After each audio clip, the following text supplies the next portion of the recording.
अस्सलाम वालेकुम। Grand daughter और ग्रैंड सन का हिस्सा यानी पोता पोती और नवासा नवासी। अब इसमें जहन में रखें कि नवासा और नवासी इनका जायदाद में हिस्सा नहीं होता शरई लिहाज से बात करें तो, जबकि पोता पोती इनका हिस्सा होता है। लेकिन वो भी डिपेंड करता है कि दीगर वारसान कौन मौजूद है। एक शख्स फोत हुआ, उसके दो बेटे थे सपोज। एक बेटा पहले ही फोत हो चुका है और उसकी औलाद मौजूद है। अब क्योंकि दूसरा बेटा मौजूद है, दूसरे बेटे की मौजूदगी में पहले से फोत शुदा बेटे की औलाद को कुछ नहीं मिलेगा। ये है इस्लामी शरई तकसीम। लेकिन पाकिस्तान में एक दूसरा कानून भी इस वक्त नाफिजुल अमल है, जो 1961 में आया, मुस्लिम फैमिली लॉ ऑर्डिनेंस।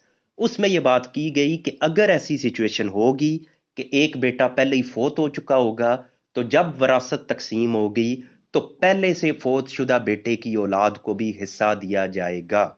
अब उस कानून को सामने रखें